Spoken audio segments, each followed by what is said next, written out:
Buenas tardes, les damos la más cordial bienvenida al Museo de la Mujer, centro de difusión de una nueva cultura de igualdad sustantiva entre mujeres y hombres.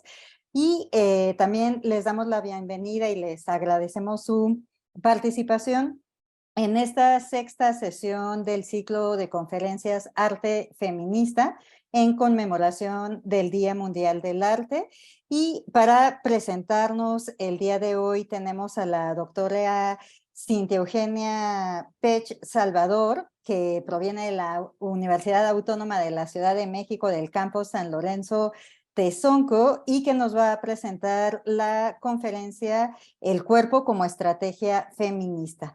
Antes de darle la palabra a la doctora Pech, les va a compartir un poquito de su trayectoria. Es mucho más vasta de lo que ahorita podemos comentar, pero solamente para introducirles un poco el trabajo de la doctora. Ella es académica y poeta, profesora investigadora de tiempo completo de la Academia de Comunicación y Cultura de la UACM, es doctora en filosofía por la Universidad de Barcelona y maestra y licenciada en Ciencias de la Comunicación por la Facultad de por la Facultad de Ciencias Políticas y Sociales de la UNAM. Pertenece al Consejo Editorial de Andamio, revista de investigación social, así como a la Asociación de Investigadoras de la Comunicación, AMIC. Entre sus publicaciones académicas pueden destacar Fantasmas en Tránsito, Prácticas discursivos de videastas mexicanos, que fue una publicación del FONCA y de la UACM en el 2009. Otro texto importante son Cartografías del Feminismo Mexicano, 1970-2000, publicado por la UACM en el 2007 y luego una reedición en el 2018. Otro de sus textos es Interculturalidad, Miradas Críticas, del INCOM del 2015, y Manual de Comunicación Intercultural de la UACM, publicado primero en el 2008 y después en una reedición en el 2016. Es miembro del Sistema Nacional de Investigadores e Investigadoras del CONACYT, y bueno, pues en el Museo de la Mujer se siente honrada de tener la presencia de la doctora Cintia, y le cedo la palabra para que podamos escuchar esta extraordinaria conferencia. Gracias, Rebeca. Gracias por la invitación y bienvenidas y bienvenidos a quienes están aquí escuchándonos. Y bueno, yo traje más que una conferencia, pues una plática, una charla en torno a el cuerpo y la importancia del cuerpo en el discurso feminista. Ok, bueno, la he titulado El cuerpo como estrategia feminista. Por favor, la siguiente. Y el objetivo de esta sesión, de esta charla, bueno, es ofrecer un panorama general sobre el papel que el cuerpo ha tenido para el feminismo y de qué manera el arte feminista lo ha asumido como lugar y territorio de su práctica situada. Quise de alguna manera delimitar el tema del cuerpo al arte en términos de, bueno, el espacio en el que estamos y, digamos, lo que estamos de alguna manera conmemorando. Entonces, bueno, esa fue la intención de delimitar específicamente el ámbito del cuerpo. Sin embargo, sí trataré de dar un recorrido sobre la conceptualización del cuerpo y, digamos, los indicios de el papel que el cuerpo ha tenido en las luchas feministas. Por aquí, entre los objetivos, puse 4 objetivos particulares en virtud de un poco también los temas que se irán tocando en torno en esta sesión. Y en principio, bueno, como podrán ver, pues lo que me interesa es que se pueda entender cuál es la importancia que el cuerpo tiene para el feminismo y en particular el concepto de cuerpo situado. El cuerpo situado es un concepto que retoma sin duda una de las propuestas tanto de la fenomenología como de la propuesta de Donna Haraway sobre el conocimiento situado, y en virtud de eso, bueno, se habla de el cuerpo situado como una propuesta particular del feminismo en torno a que la vida, ¿no? Sucede en y a partir de un cuerpo, ¿no? Entonces, en ese sentido, es la importancia de este concepto. Un segundo objetivo particular, bueno, evidentemente analizar la manera en que el cuerpo femenino es fundamento de este, digamos, ya eslogan, que yo diría más que el eslogan, digamos, sería como un principio del feminismo, que es lo personal es político. Una frase que se le debe a Carol Hanisch, ¿no? A partir de la publicación de un libro, de un ensayo en 1970 en Estados Unidos, y que evidentemente el feminismo ha tomado y que conlleva evidentemente a que eh, pues lo personal siempre es político, y un poco retomando también la idea de lo que el colectivo de la revuelta feminista en México, pues asumió de que nada que tuviera que ver con cuestiones de la política tendrían que dejar el cuerpo de la mujer a un lado. Entonces, en ese sentido, es importante recuperar, ¿no? Lo personal como político. El tercer objetivo sería comprender la importancia que el feminismo militante de los años 60 y 80, 60, 70, 80, tuvieron no solamente en México, sino de manera creo que universal. Sin embargo, para esta charla, pues yo me ubicaré más en México, ¿no? Y sobre todo la influencia que ha tenido para las nuevas propuestas feministas en el arte a partir de lo que se denomina poner el cuerpo. Ya veremos, digamos, qué tiene que ver esta frase de poner el cuerpo, esta acción, esta propuesta política, ¿no? Para muchos de los activismos que se están sucediendo hoy en día en México y en el resto, insisto, del mundo. Y por último, pues voy a dar un ejemplo de la potencia que el cuerpo tiene y ha tenido en el discurso, perdón, como discurso para el arte feminista. Bueno, aquí quiero retomar, digamos, esta idea de por qué el cuerpo ha sido un tema focal para el feminismo, no solo a nivel del discurso, sino a nivel de la práctica, ¿no? Y obviamente porque el cuerpo como tema ha dejado sentir la presencia de las propias reivindicaciones feministas. Por un lado, el ser humano desde el ser mujer, biológica y simbólicamente, y por otro, evidentemente, es imposible que no se actúe, no se piensa, no se viva desde un cuerpo, y en específico un cuerpo de mujer, que es de alguna manera el sujeto, la mujer como sujeto del feminismo. Vamos a ver también que el cuerpo de la mujer es de alguna manera reivindicado, ¿no? Como eh, en su valor como sujeto a partir de la subjetividad y no como objeto. Esto tiene que ver, y lo vamos a ver más adelante, el papel que evidentemente las teóricas y críticas feministas de la cultura indagaron sobre el papel que la mujer había tenido, o el cuerpo de la mujer había tenido y ha tenido, digamos, en la historia, en términos de que ha sido objeto del deseo construido a partir de ese deseo masculino y no desde el propio deseo de la mujer. Entonces, en ese sentido, el cuerpo de la mujer pues debe de asumirse como reivindicación de la subjetividad femenina, y en este sentido. Bueno, y vamos a ver también que yo les traje aquí unas definiciones, digamos, de las más comunes sobre el cuerpo, ¿no? Y esto en función de ver cómo más allá de esta definición y la terminología de diccionario, el cuerpo ha trascendido más allá de cualquier definición, como vamos a ver el lugar desde donde se vive la experiencia de ser mujer. Entonces, bueno, el cuerpo viene del latín corpus, ¿no? Que significa aquello que tiene una extensión limitada, perceptible por los sentidos, y también es un conjunto de sistemas orgánicos físicos que constituyen a un ser vivo. Esto es una definición de la RAE, ¿no?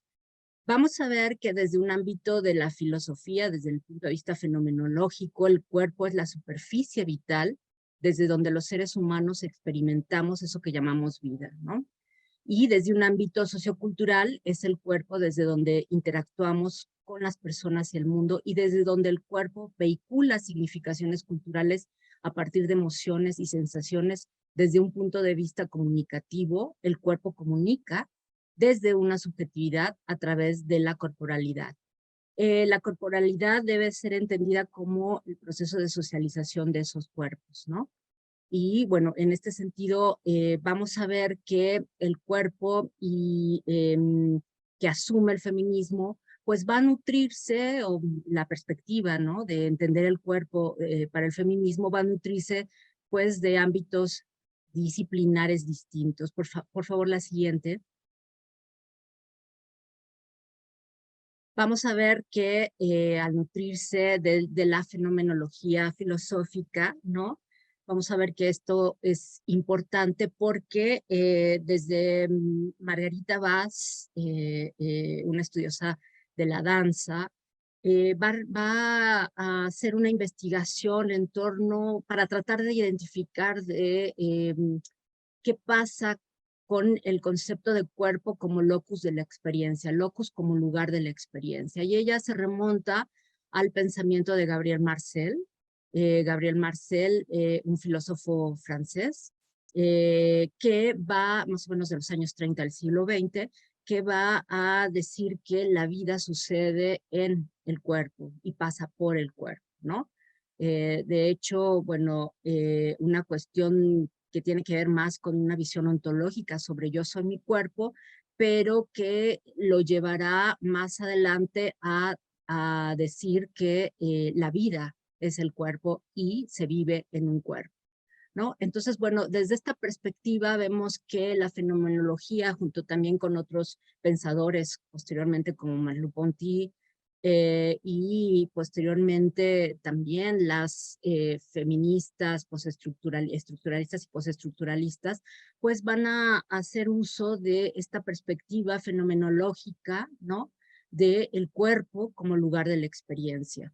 Y es importante en términos de que para el feminismo, ¿no?, el cuerpo ha sido considerado el lugar de la opresión, pero también el lugar donde la emancipación de las mujeres tiene su comienzo. Y en ese sentido vamos a ver que el cuerpo como lugar de la experiencia, como lugar donde sucede la vida, bueno, va a ser la clave para resignificar al sujeto del feminismo, que insisto, es la mujer, ¿no? Vamos a ver también otro elemento importante que tiene que ver con el cuerpo como fundamento de lo personal es político, ¿no? Y esto tiene que ver con que el cuerpo, ya dijimos que es un locus de la experiencia de las mujeres, pues ha estado presente en la apuesta feminista por subvertir el orden patriarcal a partir de entender que lo que acontece en las vidas de las mujeres se vive en y desde un cuerpo situado, es decir, en un cuerpo que está permanentemente atravesado por condiciones sociales, históricas, económicas y culturales que muchas de las veces contravienen el derecho de las mujeres a tener una vida digna y libre de violencia. El patriarcado, como fundamento de opresión de las mujeres, es un sistema político y social anclado en el mandato masculino sobre todas las cosas. La crítica feminista ha contribuido a visibilizar a partir de las relaciones intergenéricas la práctica cultural de la desigualdad basada en la organización jerárquica del poder masculino que se mantiene vigente en prácticas que la objetivan, reproducen y perpetúan. La práctica cultural en torno a los procesos de socialización han impuesto una normativa que atraviesa los cuerpos. Así, el patriarcado como sistema de poder es difícil de desaprender por lo interiorizado que está en los cuerpos de las personas. Para Segato, el patriarcado es la primera pedagogía del poder, es decir, el orden que estructura lo social y que se basa en el mandato de la masculinidad. Y en este sentido vamos a ver que el cuerpo situado eh, va a plantear, digamos, va a plantearse desde una propuesta de la lingüística y en particular de algunas estudiosas del lenguaje, como puede ser Patricia Violi, ¿no?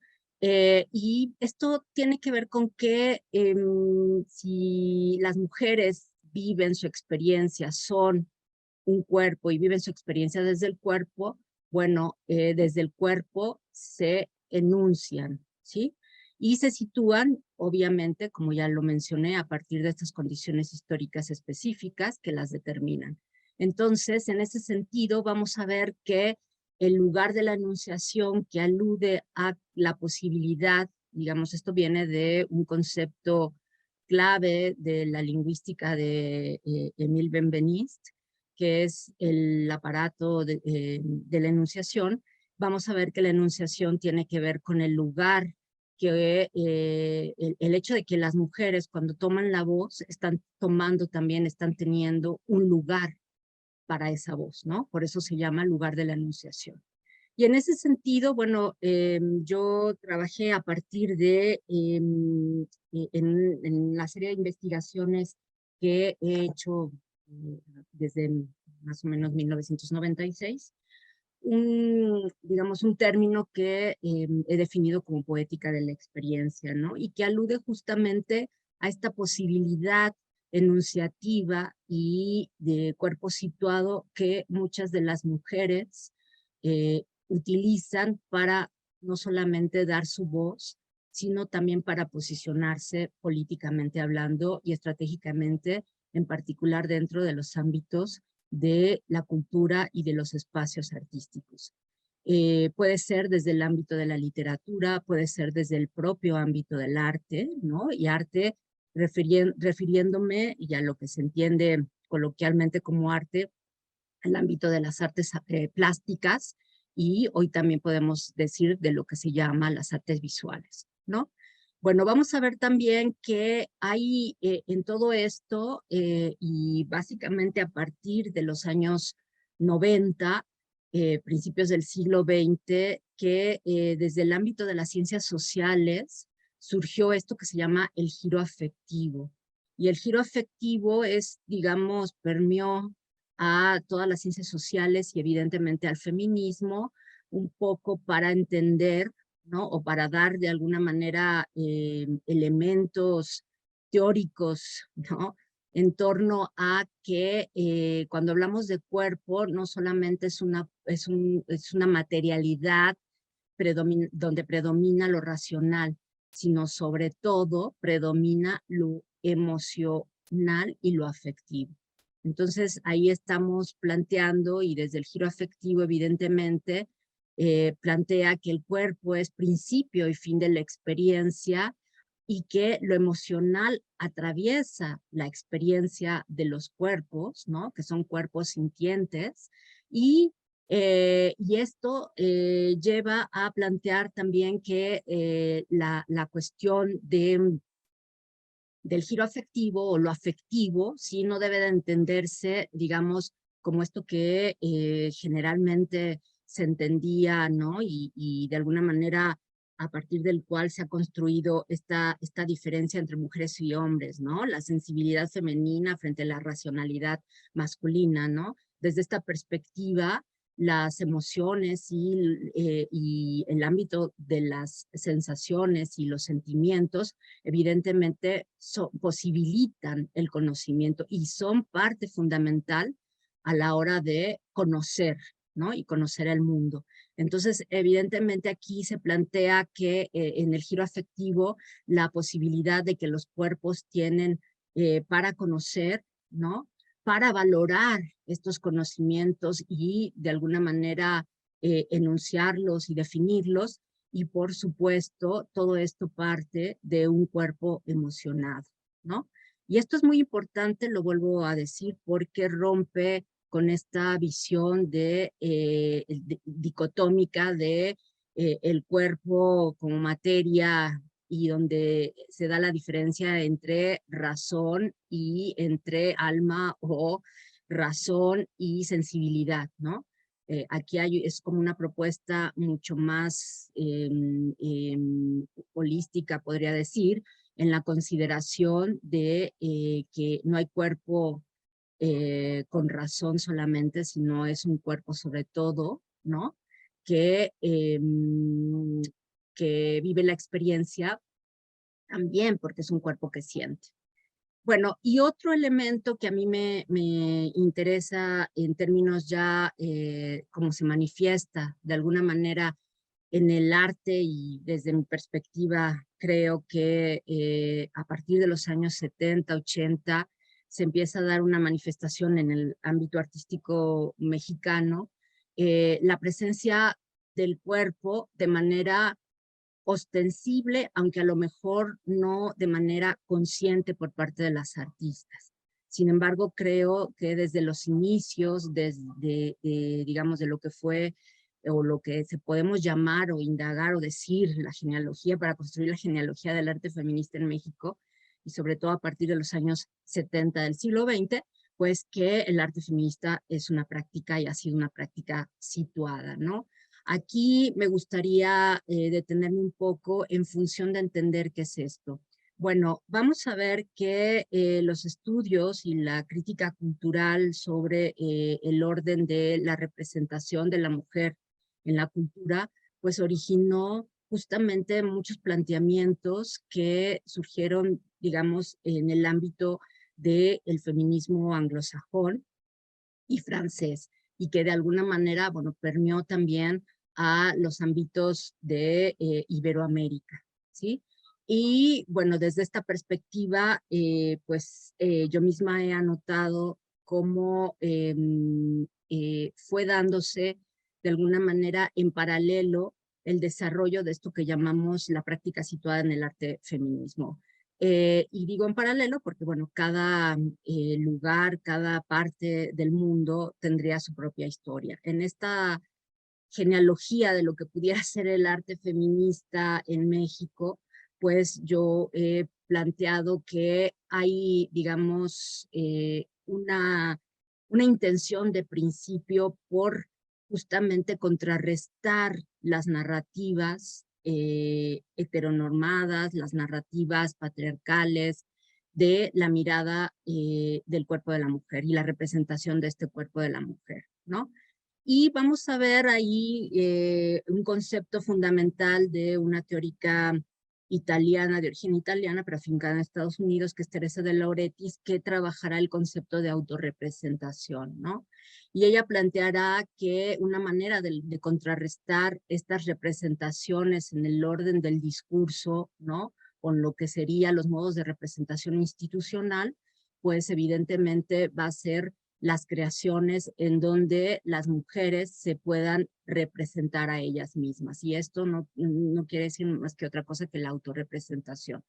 Entonces vamos a ver que a partir de esto muchas propuestas dentro del ámbito del arte feminista, sobre todo de los años 80, finales de los 80 y hasta la fecha, pues han retomado esta cuestión de la autorrepresentación a partir incluso de la autobiografía, de los elementos biográficos, ¿no? Y del ámbito de la autorreferencial, ¿no?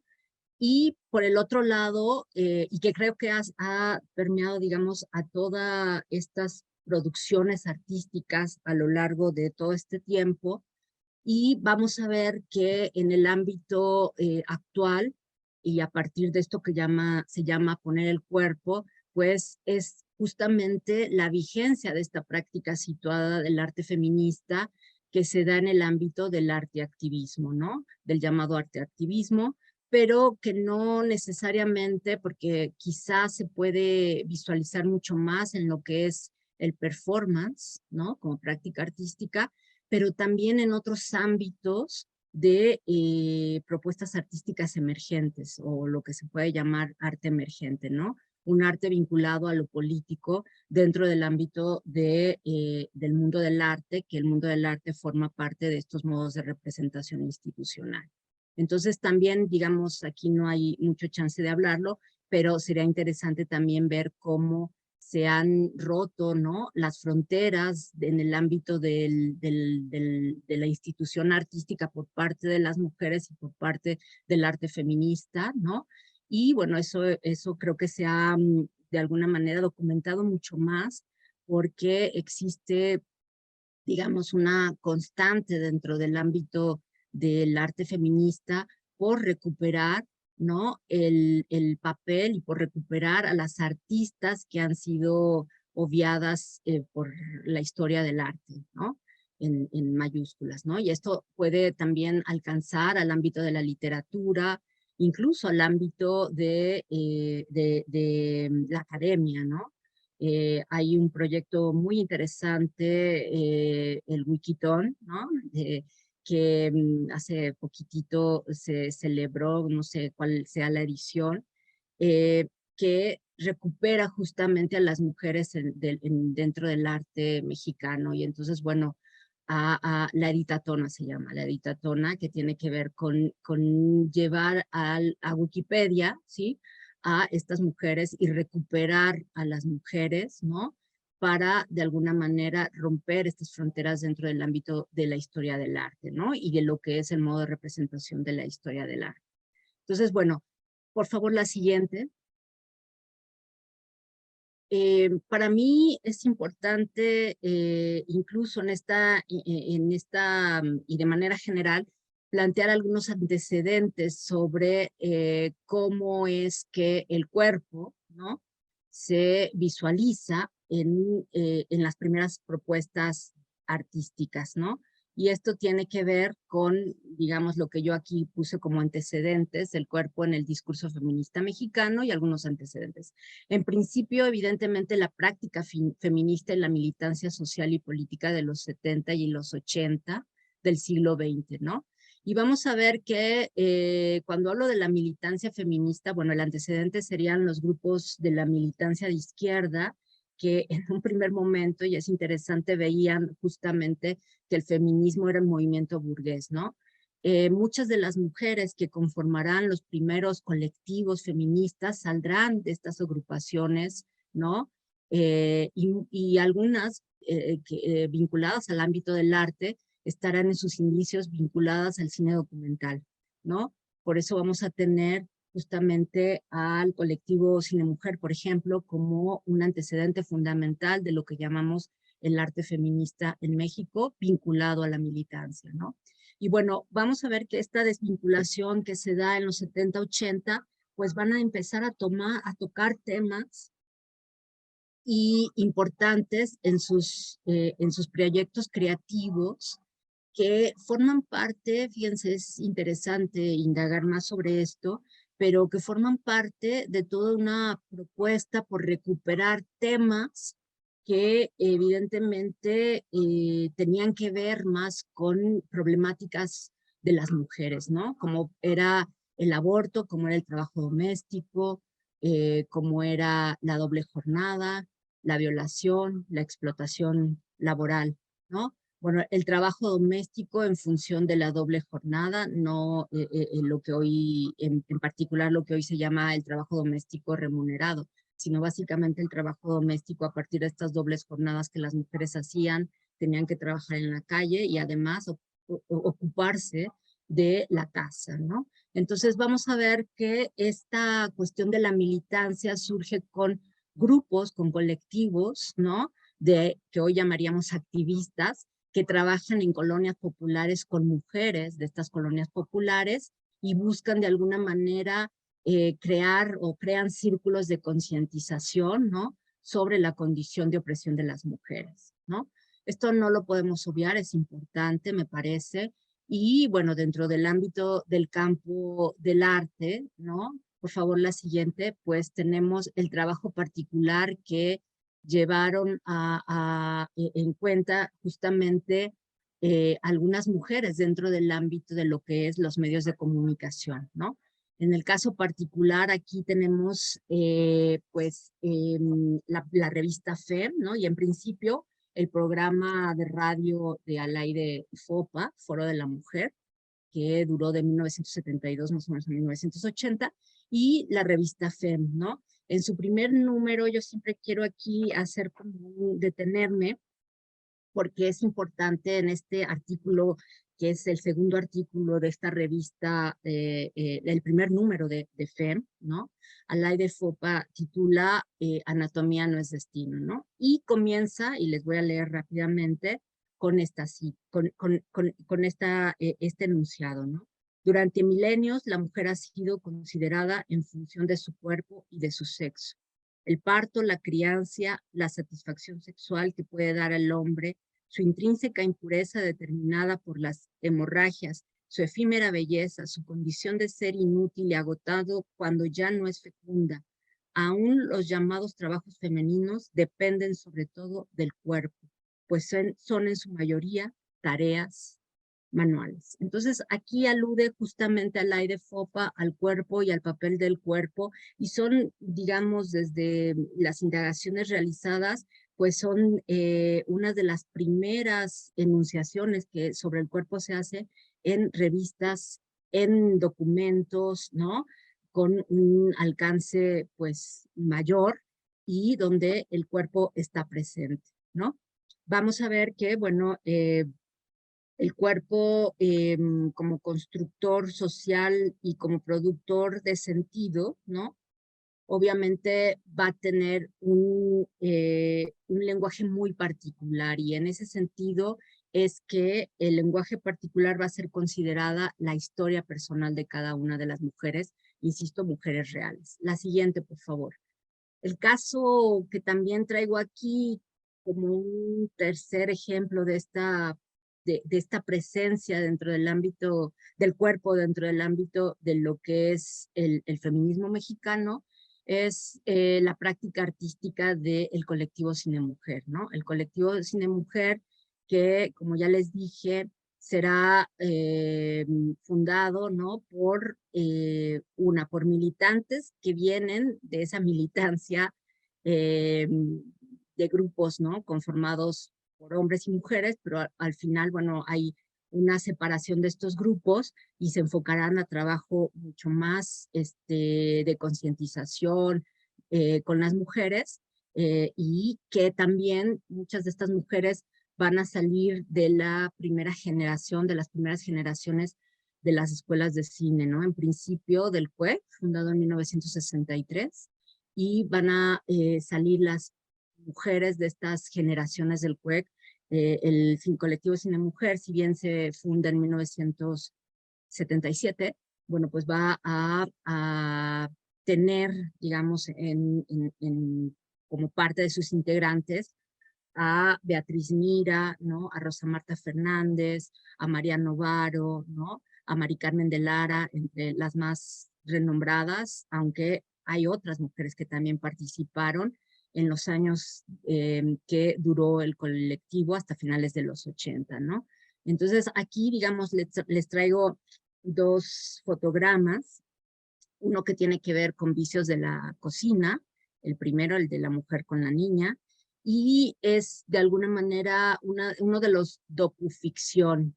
Mucho se ha planteado si el colectivo Cine Mujer hizo documental. Bueno, básicamente podemos entenderlo o definirlo ahora como docuficción en términos de que utilizaban actores no profesionales o actrices no profesionales, y que evidentemente lo que les interesaba era tocar el tema. En este caso, en Vicios de la cocina, perdón, se toca el ámbito del trabajo doméstico, una de las preocupaciones en este carácter de la doble jornada, ¿no?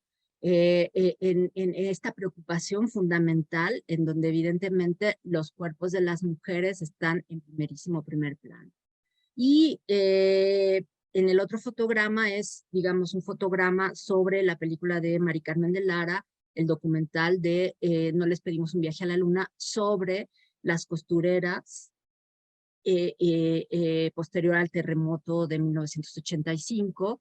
Y si ustedes no lo saben, bueno, las costureras había en el ámbito ahí de San Antonio Abad y toda esta parte del centro de la Ciudad de México, pues fábricas clandestinas, ¿no? Donde trabajaban estas mujeres en explotación laboral.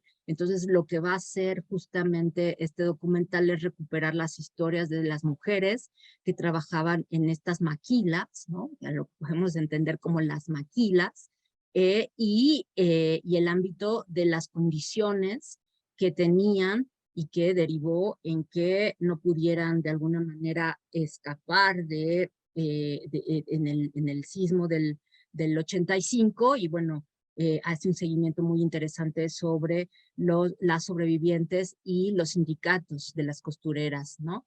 Entonces, bueno, esto lo traigo a colación como dos ejemplos y en donde evidentemente son las mujeres. Aquí hay una denuncia sobre los cuerpos de las mujeres que son de alguna manera afectadas por esta explotación laboral y son las mujeres las que mueren, ¿no? En el sismo del 85. La siguiente, por favor. Vamos a ver que también hay una cuestión importante en términos universales o mundiales, que es a partir de los años 70, y como ya les dije, hay, digamos, un despunte o una efervescencia, no sé cómo llamarla, del feminismo mundial, y esto de alguna manera va a llegar a México a partir en 1975 de la realización de la Conferencia sobre la Mujer. Y esto conllevará a que se inauguren, tanto en el Museo de Arte Moderno como en Bellas Artes, algunas exposiciones para revisar el lugar que la mujer ha tenido en el arte, ¿no? ¿Quiénes expusieron aquí? Básicamente expusieron, bueno, Mónica Mayer y Maris Bustamante, Paula Weiss, ahí está la que está con la cámara, la primera videoartista, considerada la primera videoartista mexicana y en Latinoamérica, y también Magali Lara, ¿no? Vamos a tener, digamos, presencia de mujeres que todavía muchas de ellas están en activo, ¿no? Dentro del ámbito de lo que hoy es el arte feminista, ¿no? Entonces, la siguiente, por favor. Y vamos a ver que es justamente, hay un cambio que a mí sí me interesaría, yo lo dividí así porque no sabía cómo poner estas cuestiones dentro del ámbito del arte, pero creo que no se desvinculan de la incorporación de lo que fue los estudios de género, la perspectiva de género al ámbito institucional a nivel mundial, ¿no? En el caso de México, vamos a ver que si bien en los 70, en el 74 surgió el departamento del Colmex, de estudios de la mujer, otros estudios sobre los estudios de la mujer, propiamente sobre la mujer, vamos a ver que en los años 90, a finales de los años 90, bueno, pues la perspectiva de género y los estudios de género son incorporados no solamente en las universidades, sino por el Estado, ¿no? Y por el Estado, por los estados. Entonces, bueno, vamos a ver que, sin embargo, a nivel de esto que lo que les decía Teresa de Lauretis denominó en 1984 la autorrepresentación, pues muchas de las mujeres artistas a partir de los años 70, ¿no? Ya sea en el ámbito en particular del video. ¿Y por qué? Bueno, porque muchas de las mujeres también que estudiaban cine o estudiaban arte, pues sabían que el medio y el acceso al cine era muy difícil, ¿no? Y entonces, pues utilizaron de alguna manera el medio del video porque era mucho más manejable y manipulable, ¿no? Para sus propuestas creativas, ¿no? Aquí traigo dos ejemplos, dos fotogramas de dos obras de Seara Minter en la izquierda, ¿no? Y evidentemente ella hizo una obra muy interesante más o menos en 2004, y esto se llama Autorretrato 2, sobre hacer de alguna manera construir narrativas en torno a ella misma como una cuestión autorreferencial, ¿no? Y recuperar la experiencia cotidiana, que eso es un elemento muy importante en términos de la intimidad como elemento cotidiano, ¿no? En el segundo caso es este fotograma que tiene que ver con la obra de otra videoartista, ¿no? Ay, se me fue ahorita el nombre, perdón. Ella retoma,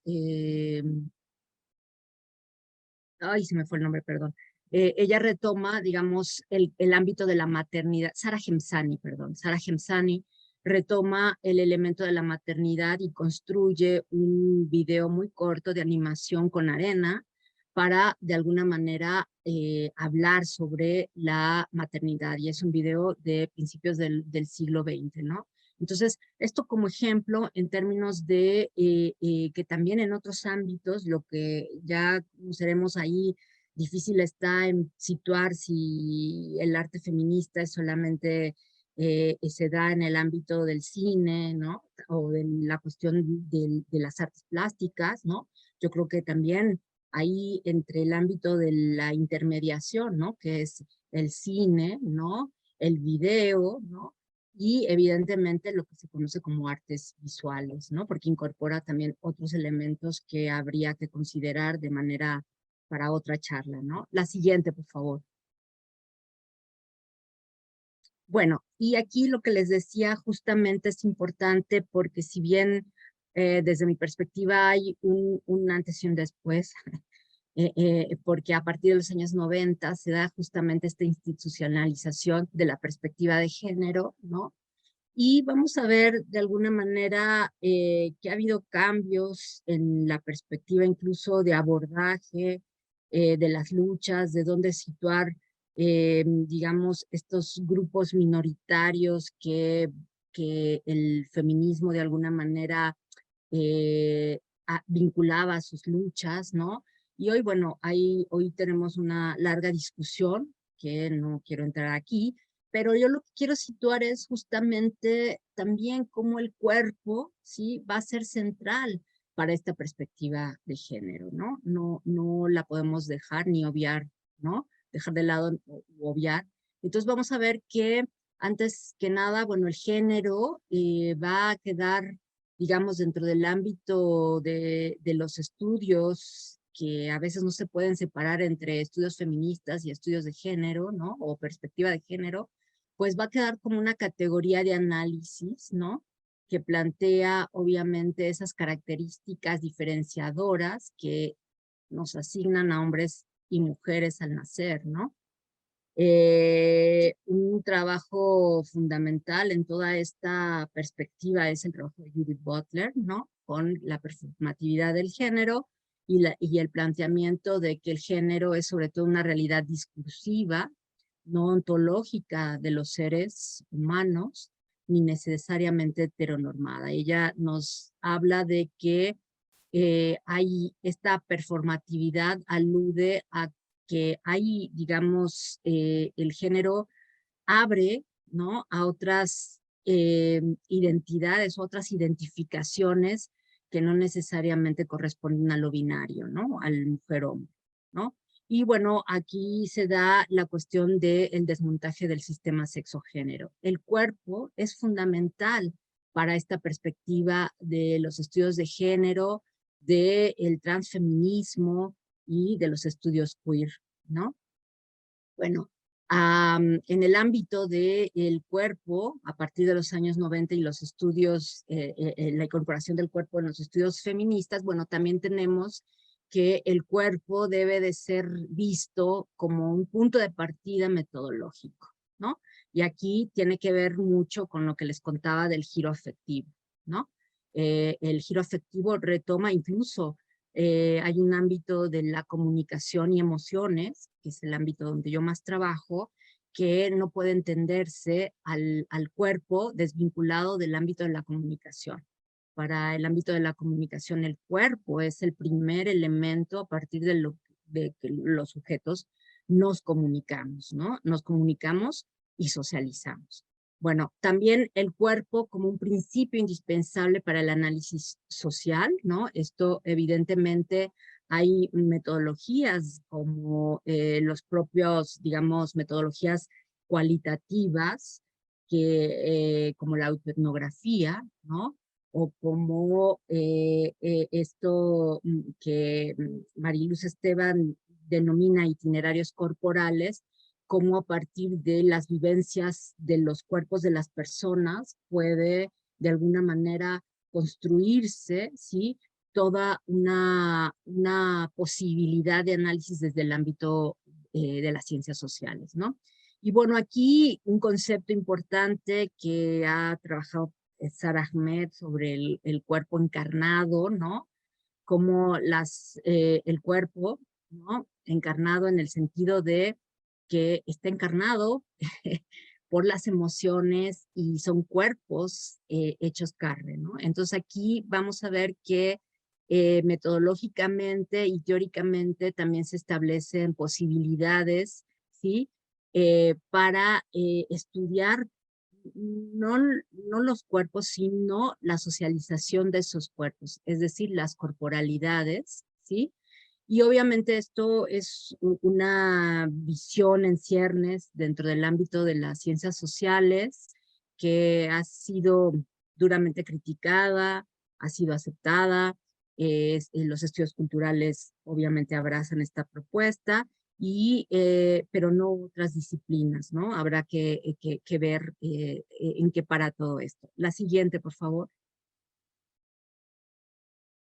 Bueno, y aquí les traigo justamente lo que yo he determinado que es justamente a partir de el feminismo de la diferencia postestructuralista de los años 80, 90, ¿no? Vamos a ver que este giro afectivo en las ciencias sociales y a partir de la incorporación de esto del cuerpo encarnado, del cuerpo que siente y piensa, ¿no? Esto que llaman del sentir pensar, ¿no? Evidentemente plantea posibilidades en el estudio de las ciencias sociales, ¿no? Por ejemplo, priorizar, ¿no?, la emocionalización de la vida pública. Somos cuerpos emocionales, ¿no?, que evidentemente afectados por las emociones, ¿no?, que evidentemente pues socializamos en la esfera pública, en la vida pública, ¿no? También, bueno, puede entenderse como un movimiento académico que concentra aquello que se siente, ¿no? Y además está de alguna manera focalizado en entender cómo sienten y cómo eso afecta, ¿sí?, las dinámicas sociales, ¿sí?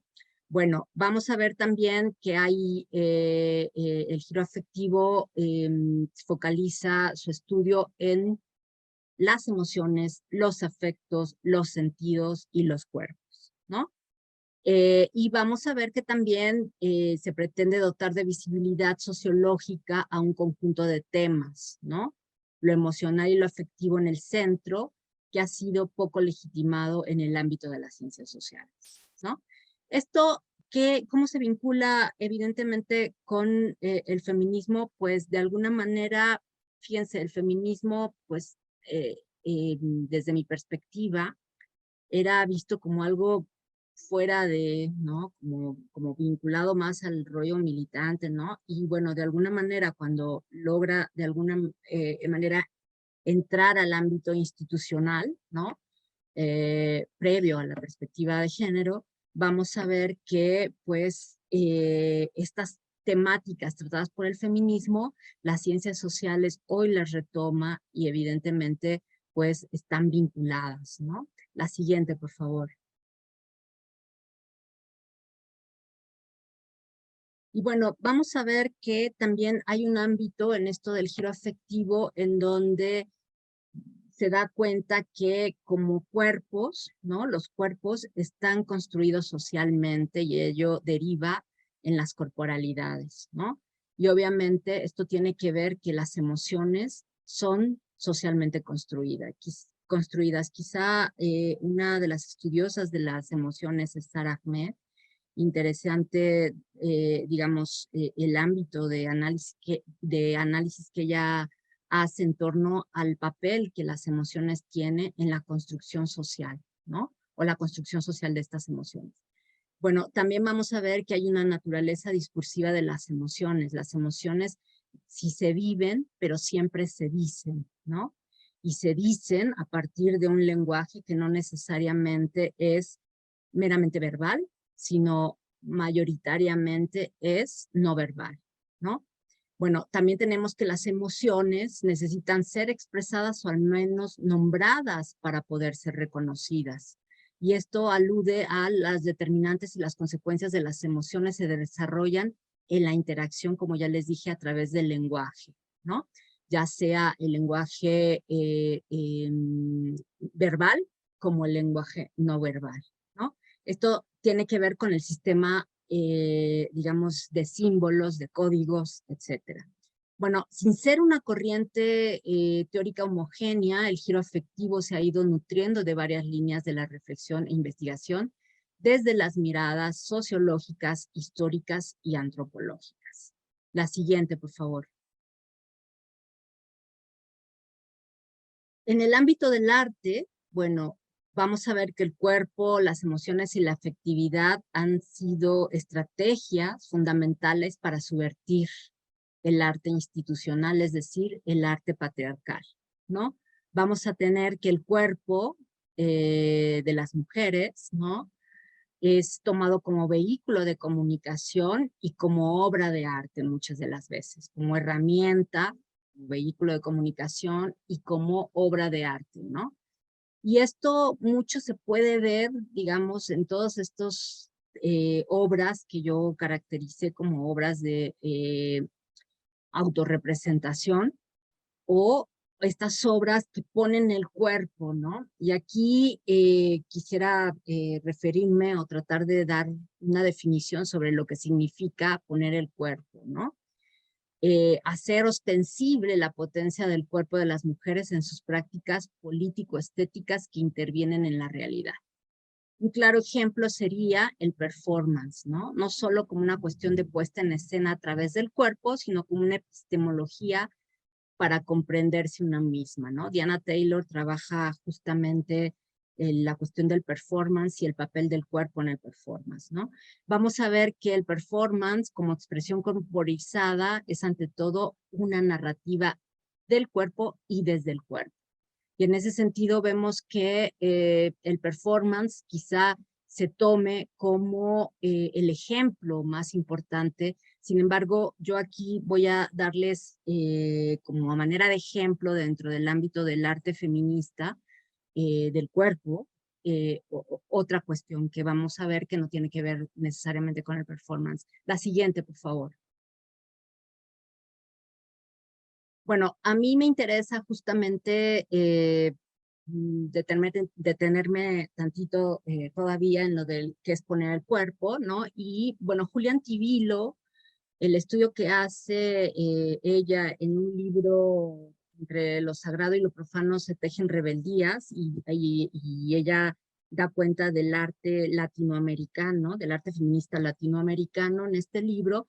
Bueno, ella parte justamente a decir que mucho de las propuestas en el ámbito del arte feminista, las feministas, las artistas feministas utilizan la ironía, lo sarcástico y la parodia como herramienta crítica para subvertir el orden del discurso patriarcal.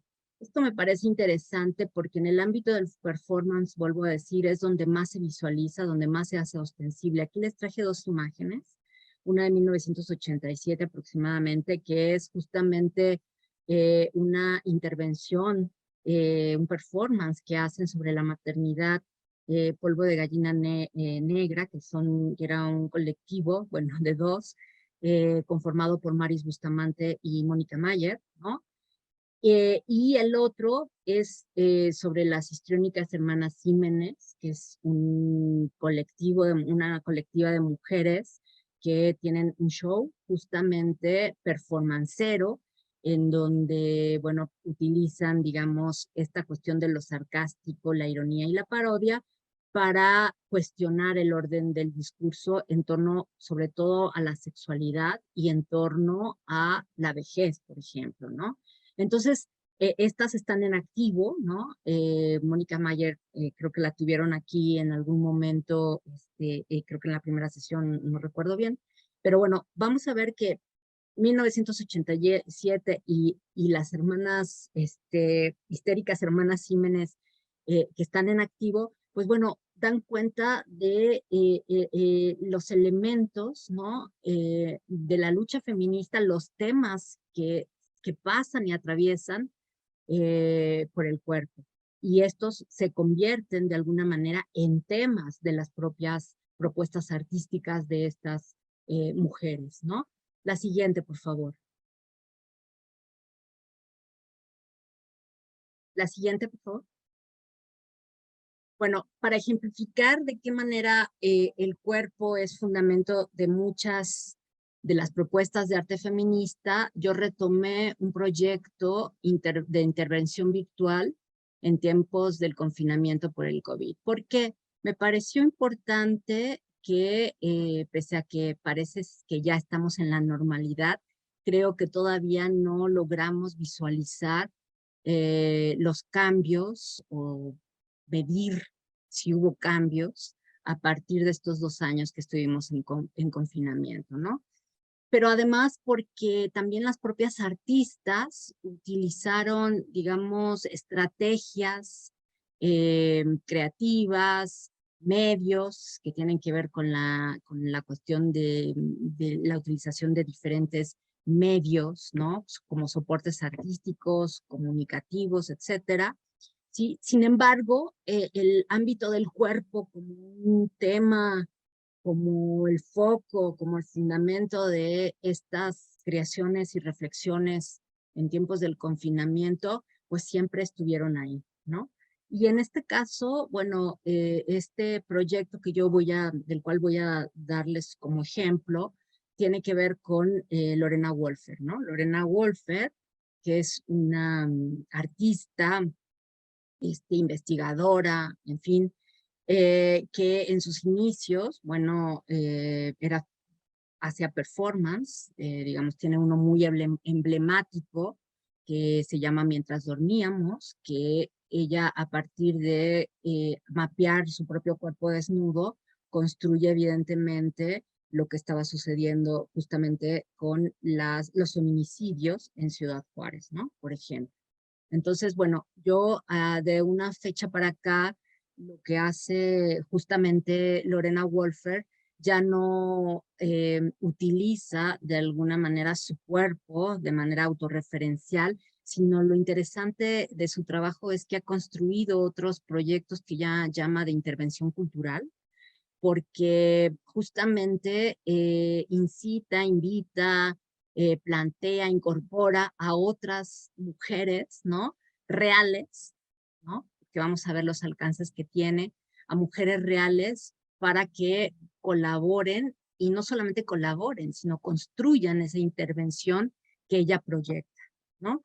Entonces, evidentemente, vamos a ver, y como aquí lo puse, la coyuntura de la pandemia para mí fue un momento sintomático sobre la vulnerabilidad de los cuerpos. Para muchas mujeres el confinamiento mostró las garras de la opresión y las varias maneras en que los cuerpos sintientes de las mujeres vivieron esa experiencia en virtud no solo de la condición del ser mujer, sino también la condición de clase social, la condición generacional, la clase económica, que tiene que ver con la social quizá, o la violencia económica, otro tipo de violencias también, y obviamente determinaron sus cuerpos vividos, ¿no? La siguiente, por favor.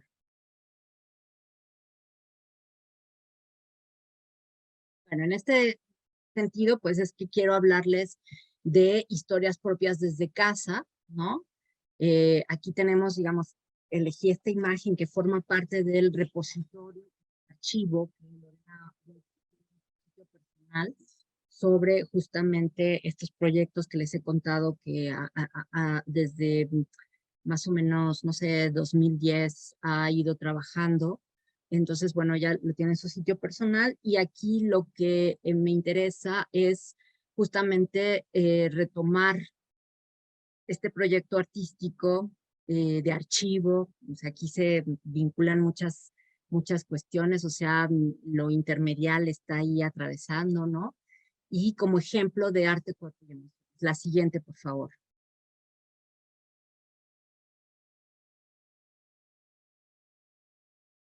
Bueno, el proyecto que les traigo, que se llama Historias Propias desde Casa, que es un proyecto de carácter feminista.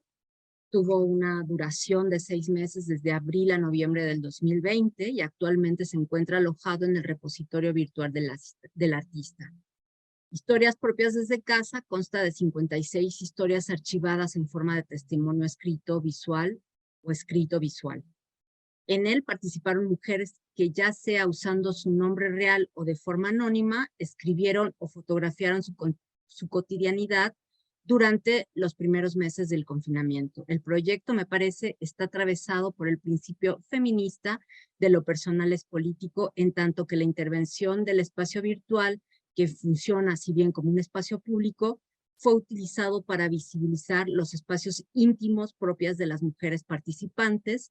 En las distintas narraciones, las emociones funcionan como elementos articuladores en torno al espacio público, espacio privado, y al cuerpo, espacio vivido, y por ello espacio biográfico. ¿Qué se narra para resistir el confinamiento y mostrar las situaciones de vulnerabilidad que experimentaron estas mujeres? No hay que olvidar que durante el confinamiento, de manera global, la convivencia en casa exacerbó la violencia en el entorno familiar, que en algunos países hasta se convirtieron en cifras. Por ello, uno de los objetivas narrativas de historias propias desde casa debe verse además como un lugar que implica la supervivencia de estos documentos de verdad. Vamos a ver que el espacio-territorio de la escritura testimonial compilada en este archivo es el de un cuerpo emocionado, es decir, desde un ámbito comunicativo, en tanto testimonio siempre se comunica desde un cuerpo cuya dimensión existencial es sensorial, afectiva, emocional. Es decir, es desde el cuerpo que se conoce, se vive, se significa, de tal manera que si en los cuerpos se origina la significación, comunicar siempre es comunicar significado desde un cuerpo situado. Como productor y reproductor de sentido, el cuerpo tiene un lenguaje, ese que ya decíamos que es la historia personal y social de cada persona, como cuerpo que se vive desde distintos clivajes o estructuras sociales estructurantes. La diferencia sexo-género, la clase social, la raza, entendida esta última como categoría que permite dar cuenta de una violencia social que muchas veces viven en la sociedad mexicana, y que la racialización es, a todas luces, un elemento de discriminación y opresión en contextos como los latinoamericanos. La noción de la escritura testimonial como espacio-territorio surge de considerar dos cuestiones importantes. La primera, el cuerpo debe asumirse como un territorio político, y la segunda, que el cuerpo tiene la condición de ser también un lugar de enunciación. Bueno, aquí de alguna manera esta es la página, ¿no? de historias donde se recopilan historias propias desde casa, y lo que hizo Lorena Wolfer es lanzar una convocatoria para que las mujeres, independientemente de la edad y de los lugares del mundo, pudieran participar en este proyecto, enviando, ya lo dije, una fotografía con un texto o solo un texto, ¿no? No necesariamente una fotografía, que hablara sobre lo que estaban sintiendo y viviendo las mujeres en su cuerpo durante el confinamiento, ¿sí? Entonces, aquí yo traje la siguiente, por favor. Traje solamente dos ejemplos de lo que yo encontré en términos de los elementos que vinculan cuerpo, emociones, ¿no? En el arte, ¿no? Y en esta propuesta artística evidentemente, que no solamente, vuelvo a repetir, no es una propuesta artística, sino también documental, y documental para el feminismo, ¿no? Funciona como archivo de memoria, ¿no? Para el movimiento feminista. Entonces aquí yo, como lugar de enunciación, me di a la tarea de, bueno, tratar de seleccionar dos fotografías a partir de dos ejes temáticos que yo encontré tenían estas historias propias desde casa. La primera era el de la soledad real y vital experimentada en el aislamiento. Y aquí podría pensarse y verse el cuerpo como territorio y como el lugar más seguro que muchas de las mujeres encontraron, ¿no? Y eso también aludiendo al texto que la propia fotógrafa, que es Sofía Castillo, pensando que es su nombre real, pues evidentemente pone ahí: yo soy mi casa, soy el lugar más seguro que conozco. Y en ese sentido, bueno, a la soledad real y vital experimentada en el aislamiento, trajeron problemas no solamente de salud emocional, como muchos de los testimonios que yo vinculé a esta cuestión de la soledad real y vital.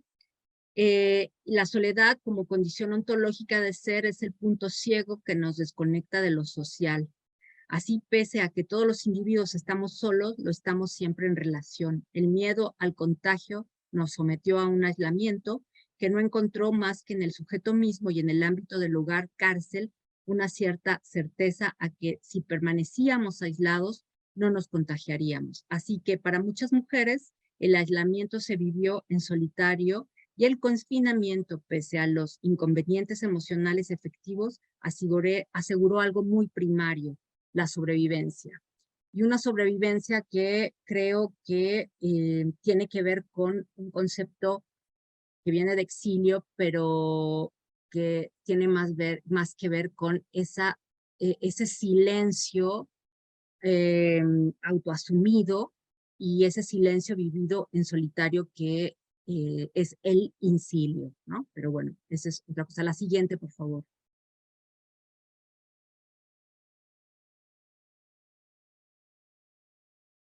Eh, Otro eje que encontré en estas, digamos, que circunscribía los ejes que yo vi en toda esta propuesta de historias propias desde casa, pues fue el de la violencia vivida en el espacio doméstico, ¿no? Y aquí, como lo vemos, ¿no? El testimonio de la violencia económica y psicológica, y lo que nos dice ahí Zurda, que es como firma la mujer que envía el testimonio, pues vemos que está acompañada obviamente de imagen y de texto, ¿no? Aquí, pues tiene que ver con que, como muchas mujeres, se queda sin trabajo, se va a vivir con el galán y evidentemente pues sufre violencia económica y psicológica por parte del sujeto, que bueno, era su pareja sentimental, ¿no? Entonces ella da cuenta justamente de esto, y esto tiene que ver, ¿no?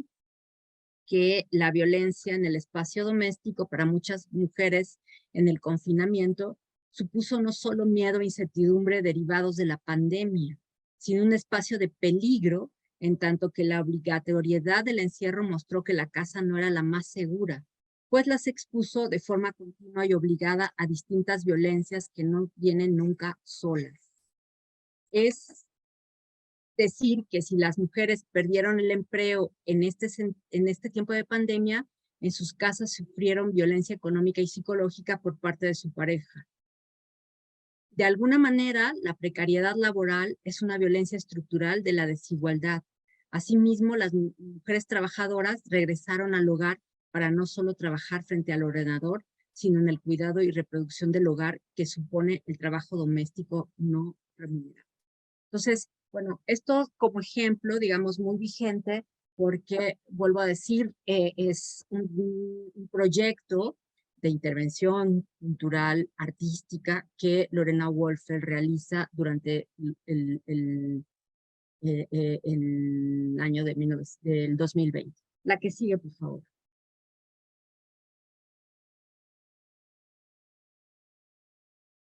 Bueno, como consideraciones finales les traje, no me gusta usar lo de conclusiones porque evidentemente creo que se abren más cosas que, que, mm, que, que se concluyen, ¿no? Entonces, bueno, aquí traigo algunas cuestiones que tienen que ver con el ámbito de la charla de este día, ¿no? Y que que no debemos olvidar, que es la presencia del cuerpo para el feminismo. Entonces, bueno, aquí podemos decir que las luchas feministas en las últimas décadas han reanudado en la valoración, redundado, perdón, en la valoración del cuerpo como ámbito subjetivo desde donde las mujeres experimentan la vida y el mundo. Ha habido desplazamientos conceptuales y epistémicos que han dado lugar a creaciones intelectuales y artísticas que tienen al cuerpo y la corporalidad en el centro. El cuerpo como territorio político no está solo en la visión de un feminismo occidental, sino también en las apuestas de los feminismos latinoamericanos. Esto evidentemente se quedaría para otra cuestión, pero me parece que esto es importante, ¿no? El feminismo de Labia Yala no puede entender al cuerpo desvinculado del territorio donde viven las mujeres, por ejemplo, las mujeres indígenas en sus comunidades, ¿no? El cuerpo como una clave para comprender las raíces del dominio masculino y de la construcción de la identidad social feminizada. Y también una de las preocupaciones del feminismo ha sido el tema de la representación de la mujer, y por ello ha buscado desmontarla y construir otros discursos que visualicen a mujeres reales. Bueno, por mi parte es todo y estoy abierta a las preguntas y comentarios. Muchísimas gracias, doctora Pech. Estoy segura que a muchos de quienes tuvimos la oportunidad, el privilegio de escucharte, nos voló la cabeza tu charla, muy interesante, muchas cosas. Creo que casi que amerita una charla cada tema que abordaste. Y antes de dar lectura a algunos saludos, comentarios, preguntas que ya nos hicieron llegar, justo te escuchaba y pensaba que hay como varios intentos, me parece, aquí en México, pero también en otros países que están como trabajando esta posibilidad del cuerpo, ya no solamente como un objeto de estudio, ¿no? Sino precisamente un lugar desde el cual se construye el conocimiento, ¿no? Y creo que muchas de las propuestas académicas que se están generando, pues vienen del ámbito del arte, ¿no? O sea, creo que ahí es donde está este terreno fértil de repensar, de repensarnos, ¿no? Desde la corporalidad, pues también en esta construcción del conocimiento, ¿no? Y eso me parece muy interesante y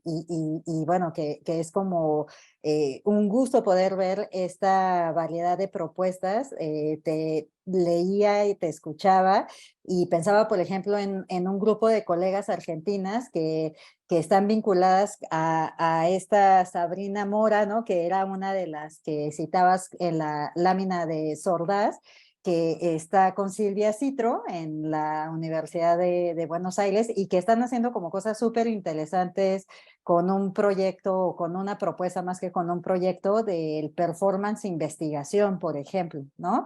Y te escuchaba y decía, ay, están conectadas, están en esa línea.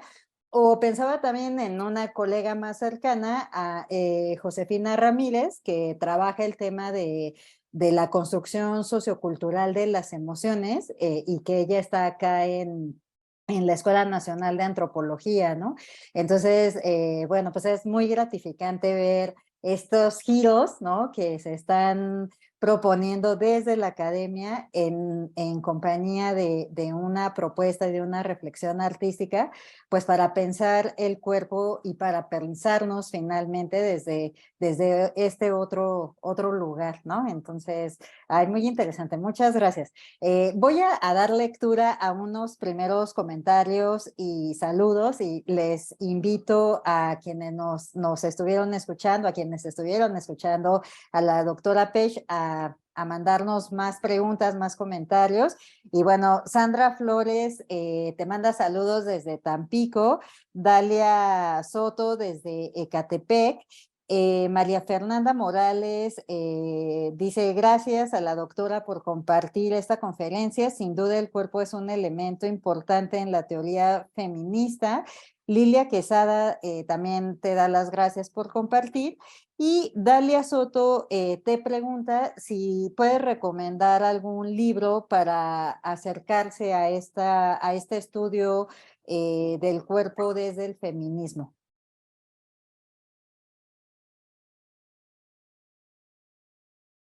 Bueno, híjole, un libro así tal cual, no, creo que hay varios libros, ¿no? O varias estudiosas, ¿no? Yo aquí les dije, por ejemplo, Diana Taylor, que creo que es Sara Ahmed, ¿no? Dentro de un libro que se llama Política de las Emociones de Sara Ahmed. También desde el ámbito de la comunicación, Marta Rizzo coordinó un libro que se llama Cuerpo, Comunicación y Emociones, ¿no? Está Olga Sabido, también como estudiosa del ámbito de este giro afectivo, ¿no? Las emociones en las ciencias sociales. Bueno, está el libro de Cartografías del Feminismo Mexicano, que ahí tocamos, y lo digo porque tengo presente, hacemos un recorrido por justamente el movimiento feminista desde los 70 en México, y entonces, aunque no lo crean, ahí está el cuerpo, ¿no? O sea, el trabajo doméstico, el movimiento lésbico, las colectivas de mujeres que ejercen esta concientización y que hacen trabajo, digamos, trabajo comprometido en colonias, no necesariamente en comunidades, en colonias, ¿no? De la periferia de la Ciudad de México, en fin. Y si recuerdo, pues les pasaré ahí una bibliografía, pero por el momento son los que me acordaría. Y bueno, Judith Butler, desde otra perspectiva, evidentemente, pero también creo que hay que leerla, ¿no? En fin, hay muchas, y ahora más, me parece, ahora mucho más, Sí, ¿sí? sí. Patricia Bioli, El infinito singular, que ella desde el ámbito de la lingüística trabaja la conceptualización del cuerpo. Entonces, pues bueno, no sé, no se me ocurre más, pero espero poder haberle dado algunas pistas. Sí, seguramente, ¿no? Aunque estaría buenísimo que nos compartieras una lista, Claro. ¿no? De referencias. Verónica Chavira te manda saludos desde Chihuahua, Karen Jiménez desde Teotihuacán. Ana Karina dice, muchas gracias por este recorrido por la historia del arte de las mujeres feministas. Carolina B., me gustó mucho su participación, doctora. Rosalba Martínez dice, muchas gracias por este ciclo de conferencias. Me parece muy necesario reflexionar sobre las mujeres en las artes y sus contribuciones al movimiento feminista.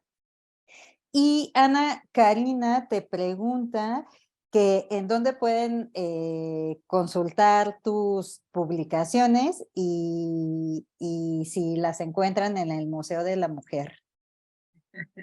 Bueno, espero hacérselas llegar al Museo de la Mujer. No, yo creo que Sí. sí tienen algunos libros, pero Seguramente en la biblioteca debe de haber algunos de bueno, tus textos. en internet tengo, digamos, en academia.edu pueden consultar. Yo he subido textos míos ahí. Entonces, en internet, buscando mi nombre, Cintia Pech, no uso el Eugenia ni el... Cintia Pech Salvador, pueden encontrarlo sin el Eugenia.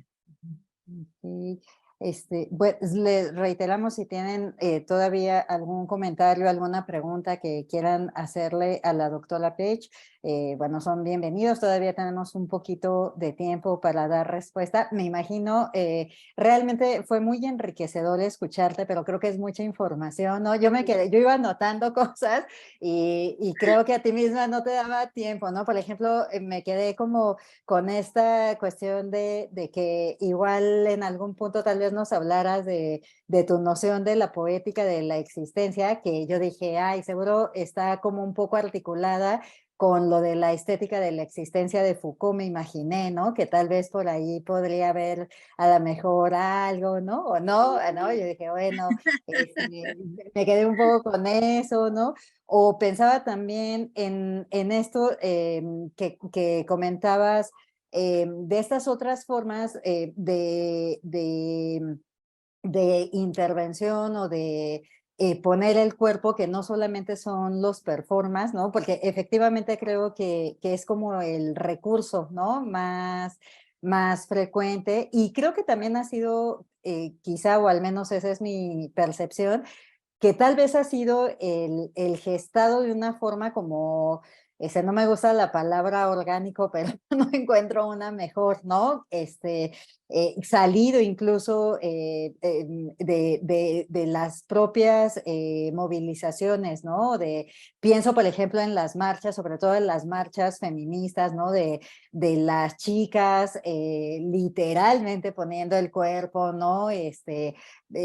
Pintándolo, interviniéndolo, caminando desnudas, o quizá en esta caracterización, ¿no? De los golpes, de la violencia, del feminicidio, ¿no?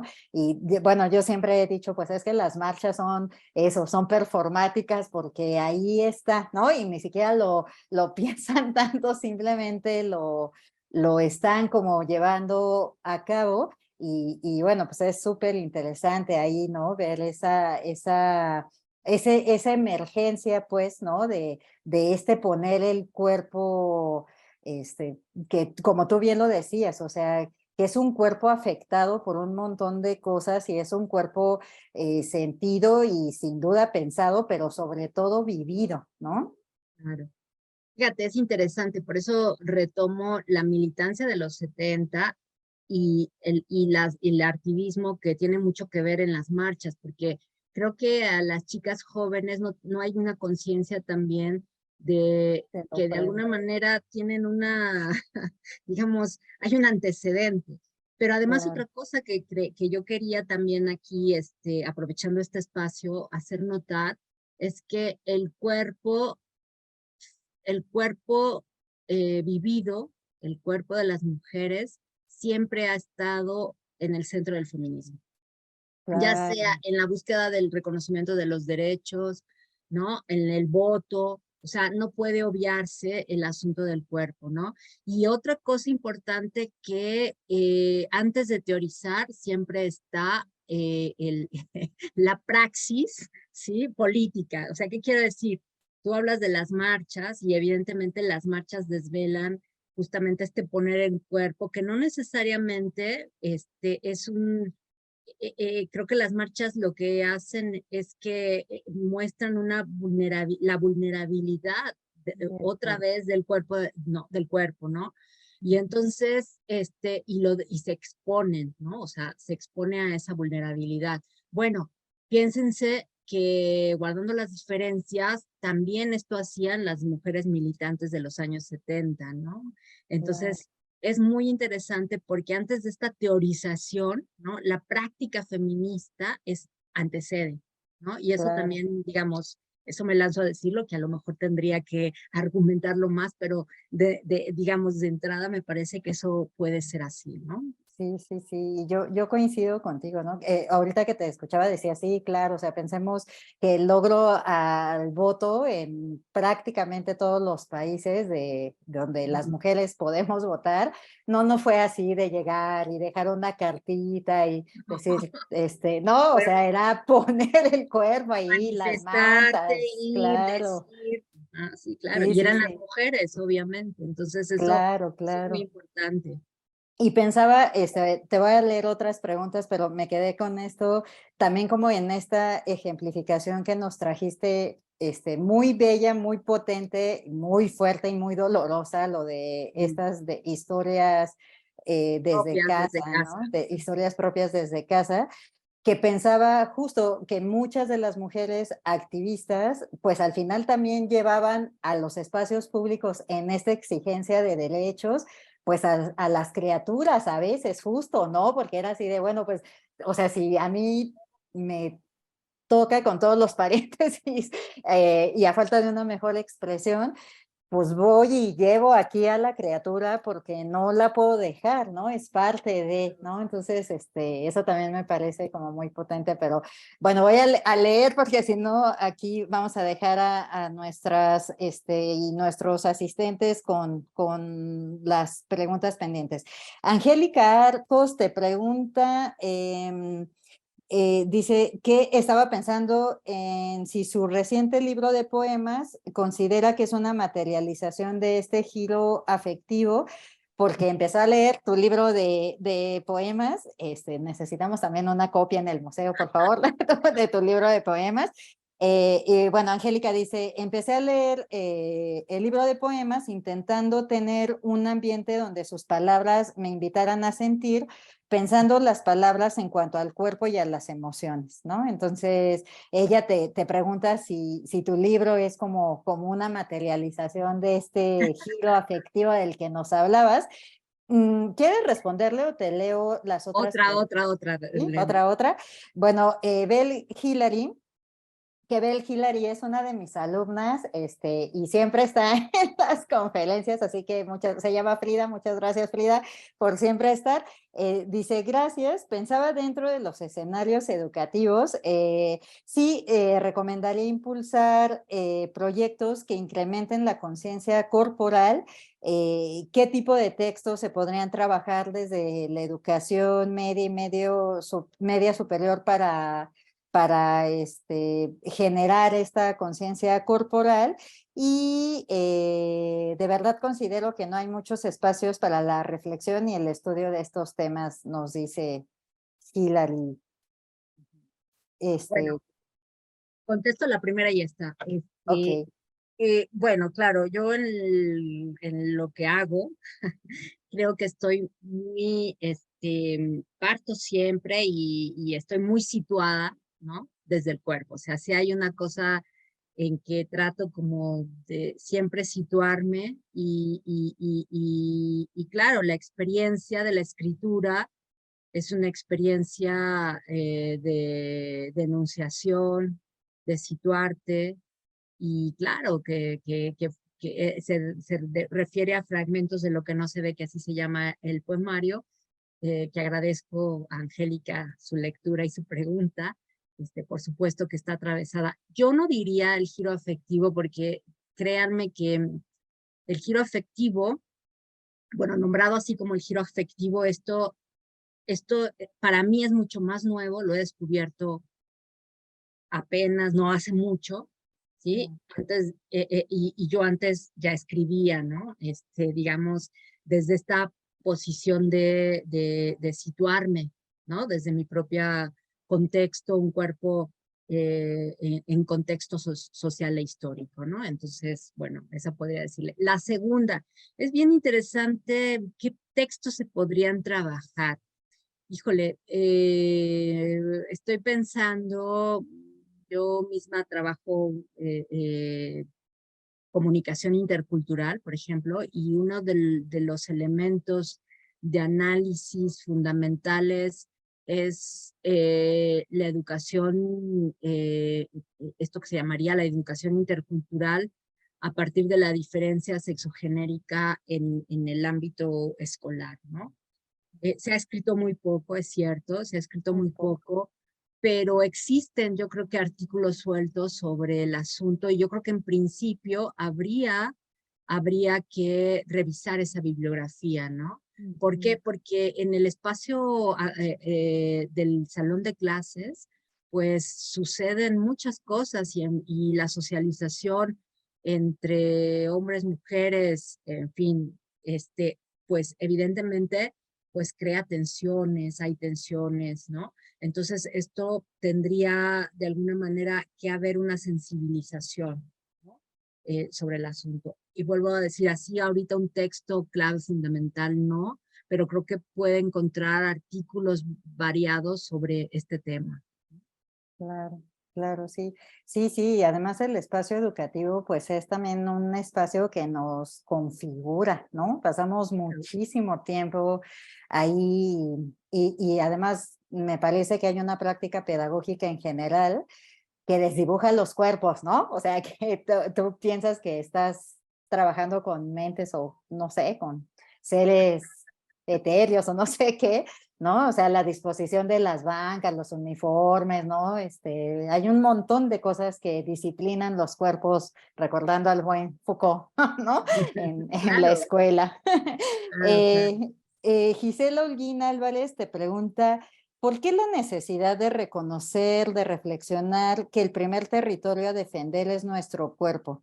Y dice, reflexionar cómo a través de la historia el sistema capitalista patriarcal se apoderó principalmente de nuestro cuerpo, Pues creo que ya lo está respondiendo, ¿verdad? Sí. evidentemente, o sea, o sea, cuando dices, ¿quién eres? Bueno, pues soy un cuerpo, o Mm, sea, ¿no? Y es un cuerpo digamos, configurado por roles y estereotipos de la feminidad, ¿no? Y a partir de ahí es construirse, y como lo decía, ¿no? El ámbito de la opresión, ¿no? Y de las diversas formas de opresión, evidentemente, pues atraviesan al cuerpo, que es un cuerpo de mujer, ¿no?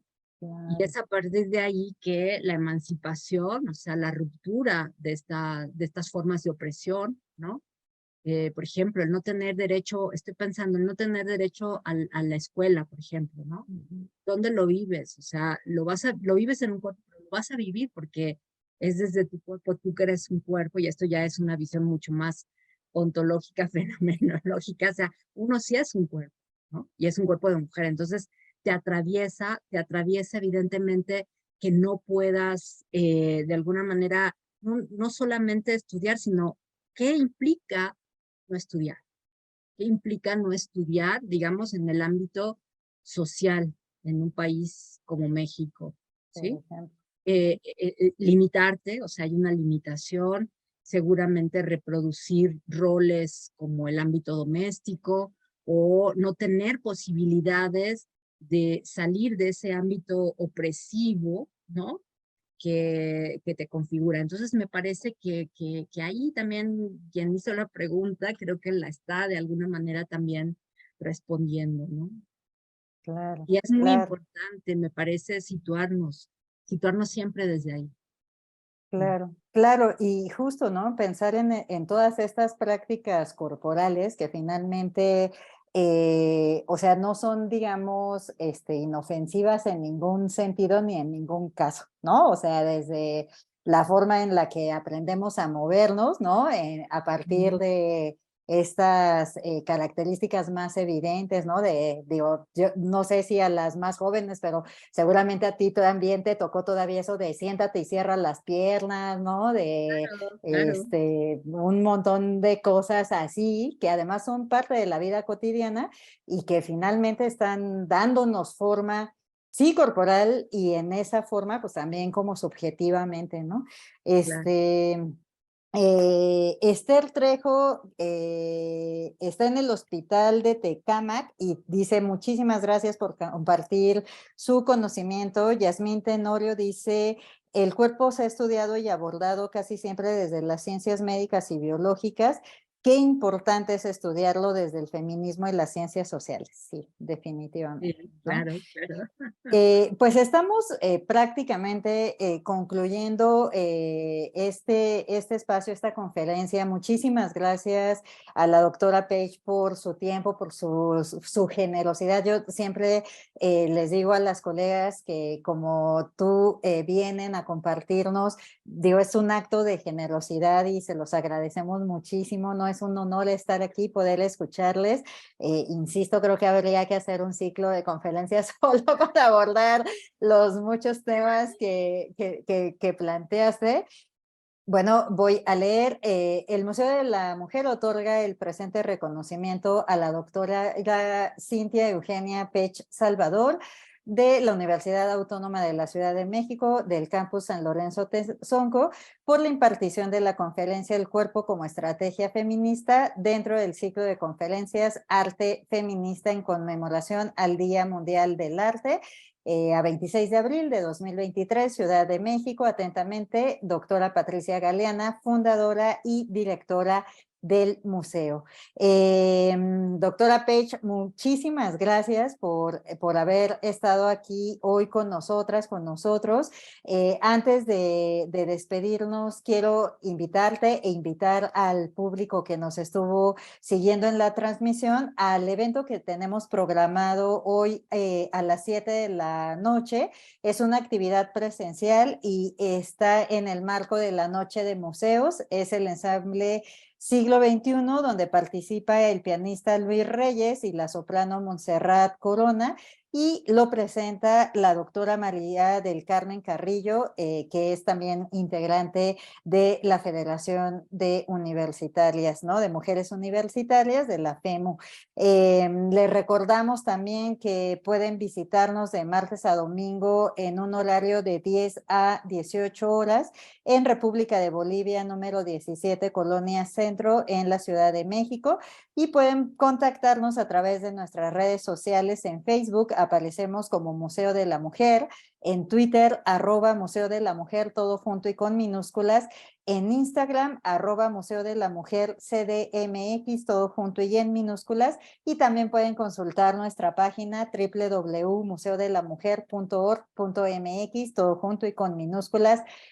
Doctora Pech, nuevamente muchísimas gracias por esta extraordinaria y enriquecedora conferencia. Esperamos volver a tenerte aquí en el Museo de la Mujer. Y al público asistente, muchísimas gracias por escucharnos y por favor, pues sigan al pendiente de las actividades que el Museo de la Mujer programa y lleva a cabo. Muy buenas tardes y Gracias, seguimos en gracias. contacto. Y de verdad espero haber cumplido sus expectativas. La rebasaste, doctora. Sí. Hasta Muchísimas luego. gracias.